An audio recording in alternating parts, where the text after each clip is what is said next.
Hi, welcome to my fucking channel that nobody watches.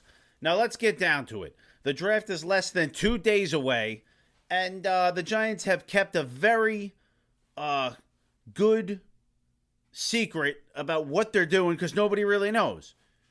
A lot of people are speculating too. So everybody's pretty sure that they're going to take Abdul Carter at 3, which I'm fully on board with. Now, the question is, when do they take their quarterback, right? That's what everybody's speculating on. And I think most people feel like they're going to trade back into the first round to get that quarterback. Now, the rumor is Jackson Dart is the most liked quarterback from Brian Dable. And since he has to develop the quarterback, you listen to him the most. So, when do the Giants move in to trade Jackson Dart, right? Now, you want to be sure you get him. You don't want to fuck around and have somebody trade in front of you and take the guy you want. You want to make sure you get him. So, even though the 15th pick from the Falcons and the 8th pick from the Panthers is pretty much seen as way too high for Jackson Dart, I think the Giants are pretty much guaranteed to get him if they trade into the 15th pick or even into the 8th pick. So, let's discuss what obstacles the Giants might be facing. People seem to think that the Saints are going to take a quarterback. I think they have the 9th pick. Derek Carr is hurt for the year. The Saints are not taking a fucking quarterback. That's nonsense. That is stupid shit. And I'm ashamed of anybody who calls themselves a professional who says that the Saints are in the market for a quarterback. The Saints are in the market for tanking. They're in the market for Arch Manning next year, whose family is from fucking New Orleans and wants to come home to New Orleans to play for the Saints. That would be a perfect storybook, whatever. It's perfect. Kellen Moore is in his first year as a coach. He can go 0-17. Nobody will give a fuck. They have Spencer Rattler, who is comparable to any of these piece of shit quarterbacks that are in this fucking draft. So, the Saints will go forward with Spencer Rattler. If anything, Kellen Moore will try to develop him into some sort of viable NFL quarterback. Rattler had a lot of potential coming out of college, okay? It's not like Rattler was a nobody.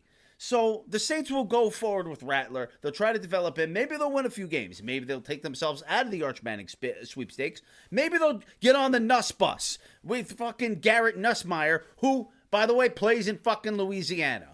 So the Saints are not wasting assets. They're in a total rebuild mode. Okay? The Saints are going nowhere. They're a terrible fucking football team. They're in total rebuild mode. They're going to use all their draft picks to get fucking players to rebuild a good team. They might even fucking sell some of the pieces on their defensive line at the trade deadline for more draft picks. The Saints are selling. You might even see Demario Davis go. I don't think so because that'll completely crush the locker room.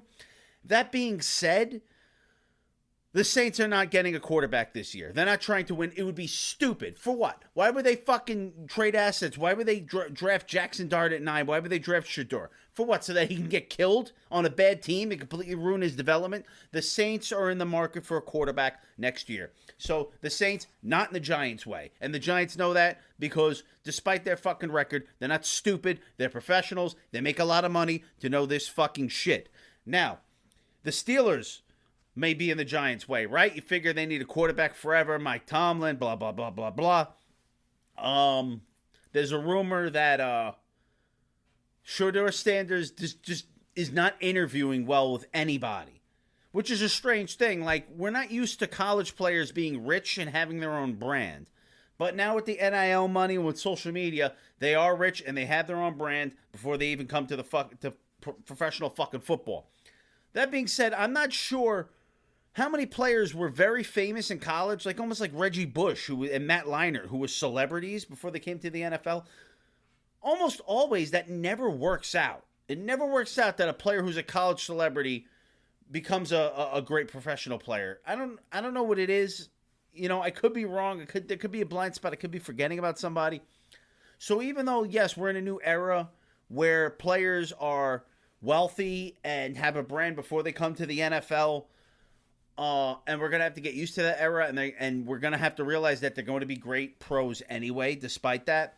Shador is just not interviewing well with teams. And I heard from Charlie Campbell at WalterFootball.com that the Steelers, he didn't interview well with the Steelers either. I'm not sure the Steelers are going to take a quarterback with the first pick either.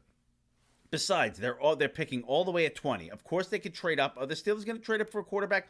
You know what? I don't think so. As a matter of fact, I predict that Will Howard's going to go to the Steelers in the third round.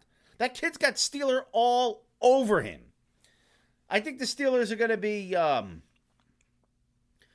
conservative in the first round, get a first round talent, and then, because Tomlin's not on the hot seat either. That's the thing. The Giants are the only team on the hot seat. Every other team that needs a quarterback either has their job safe or they're a new coach and GM and they have their job safe because you have a year to fuck up beyond belief when you're new. Because then you could say, we were just rebuilding. So, out of the Jets, new administration, Aaron Glenn, coach, new GM, they are rebuilding. They're not taking a quarterback. They're establishing an identity. The Saints, same fucking shit. The Steelers, Mike Tomlin, job is completely safe, not under pressure to mortgage his job to take a subprime quarterback with the 20th pick. Who else is in the Giants' way? Who's stepping up?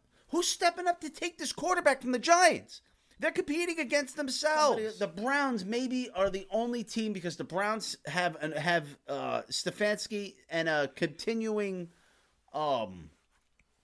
administration, and they suck every fucking other year. So the Browns really are the only team competing with the Giants to get a quarterback. The Browns probably are better for Shedeur Sanders because just the way Stefanski coaches, he's going to do a lot better with Shedeur Sanders, I feel like, than Jackson Dart. And I do feel, listen, I don't hate on these quarterbacks. I think they're okay. They're just not great prospects.